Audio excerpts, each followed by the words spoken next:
नमस्कार।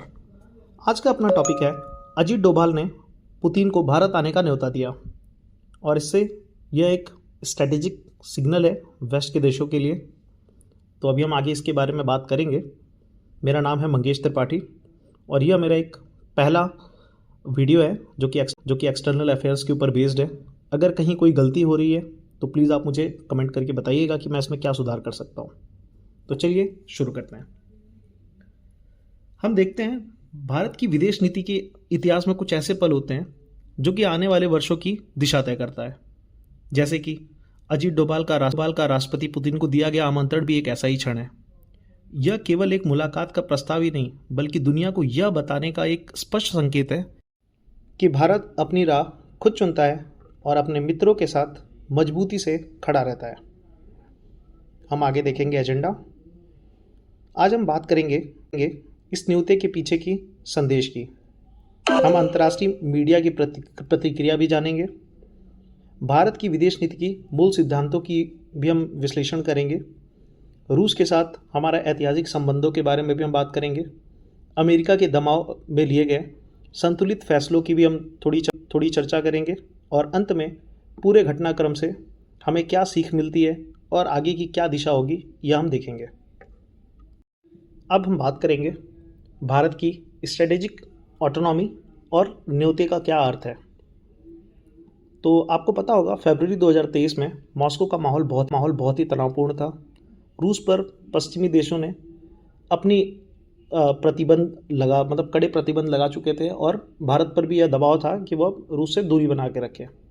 लेकिन आजकल के दिन में आप देखेंगे कि भारत के जो राष्ट्रीय सुरक्षा का सलाहकार हैं मतलब हमारे जो अजीत डोभाल जी हैं वो पुतिन जो कि रशिया के राष्ट्रपति हैं उनके पास जाते हैं और उन्हें भारत आने का न्योता देते हैं।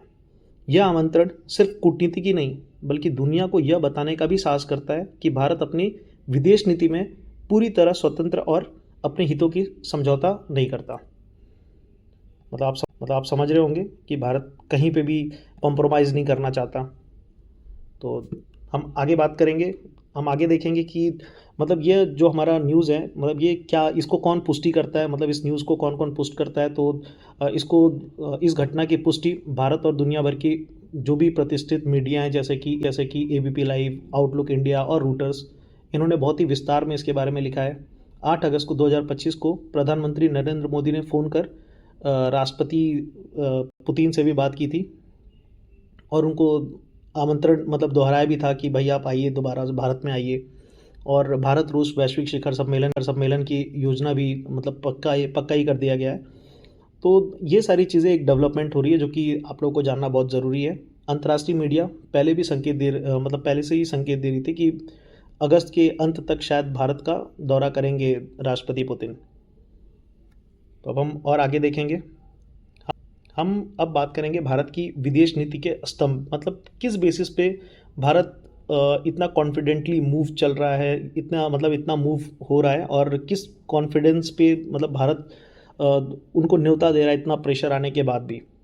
तो भारत की जो विदेश नीति है वो जनरली तीन स्तंभों पे टिकी हुई है।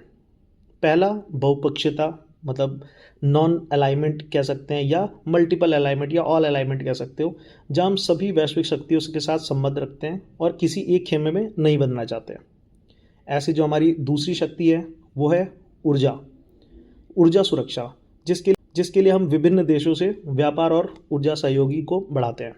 और तीसरा हमारा है रणनीतिक रक्षा, जिसमें हम रूस जैसे जो हमारे देश है, रूस हो गया, हमारे इजराइल है, फ्रांस है, तो इन लोगों के साथ हमने अपनी एक सुरक्षा क्षमताओं पर हम अपना मजबूत करे बैठे हैं ताकि भविष्य में हमें कभी ऐसी कोई दिक्कत हो तो हम उनकी हेल्प ले सकें।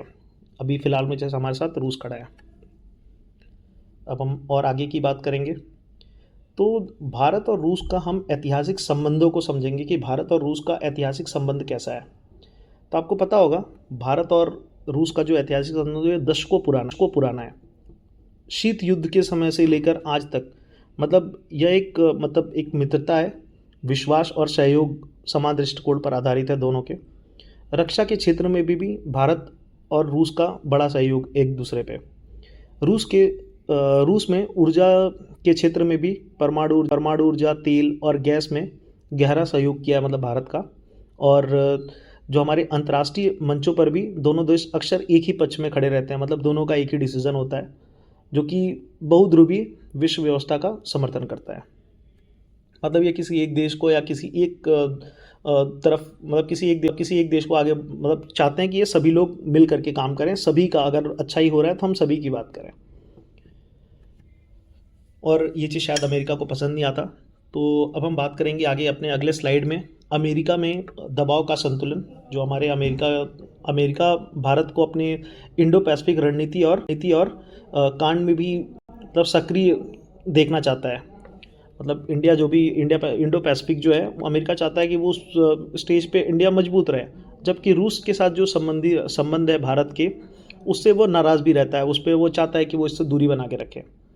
आर्थिक प्रतिबंध जैसे कि जो काटसा भारत के लिए चुनौती बन सकता है, जो कि हमारा भारत का एक अमेरिका के साथ टाई है, जो हमारा काटसा के थ्रू, काटसा लेमुआ, तो इन सब चीज़ों के थ्रू ये कहीं ना कहीं भारत पे एक दबाव भी है।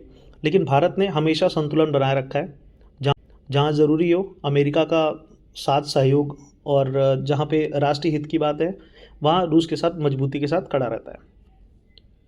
हम और आगे देखेंगे हमारा रणनीतिक व्याप्तता और साक्षात रूप है। मतलब भारत का जो भी रणनीतिक जो हमारा स्वायत्ता है, केवल कागजी नीति नहीं है, बल्कि वो वास्तविक है। हम कहीं ऐसा नहीं कि हम बस बोलते ही हैं, हम अपना करते भी हैं। जैसे कि हम अंतरिक्ष में चंद्रयान भेज रहे हैं, आप देख रहे होगे, जैसे अंतरिक्ष चंद्रयान और गगनयान जैसे प्रोजेक्ट हमारी आत्मनिर्भरता को दिखा रहा है।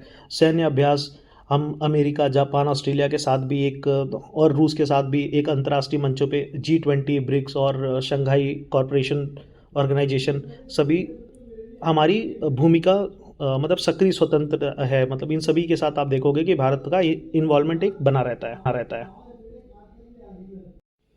तो अब आखिरी में हम बात करेंगे निष्कर्ष और आगे की राह। मतलब पुतिन की यह संभावित भारत यात्रा हमारे रिश्तों को और मजबूत करेगी। मतलब पुतिन जो भारत आएंगे तो वो कहीं ना कहीं भारत और जो रशिया के बीच का जो एक रिश्ता है उसको और स्ट्रॉन्ग करेंगे।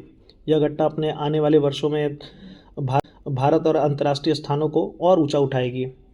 जैसे संदेश स्पष्ट है, भारत अपने निर्णय स्वयं लेता है और अपने शर्तों पर लेता है। ऐसा नहीं कि किसी के दबाव में आकर के झुक जाता है, और अपने मित्रों के साथ हमेशा खड़ा रहता है। तो ये कहीं ना कहीं भारत की एक क्या बोलते हैं, एक हम कह सकते हैं भारत मजबूती के साथ खड़ा है, तो भारत की एक अपना दृढ़ता भी है। तो ये बहुत अच्छी चीज़ है। तो ये था आज का हमारा पूरा वीडियो। तो thank you for watching my video. तो अगर किसी का कोई भी सुझाव है, कहीं आप कुछ बताना चाहते हैं, कुछ मेरी गलतियां हैं, किसी चीज़ को हाईलाइट करना चाहते हैं कि मैं इसमें सुधार कर सकता हूं, तो प्लीज़ आप इस चैनल को फॉलो करें। आप मेरे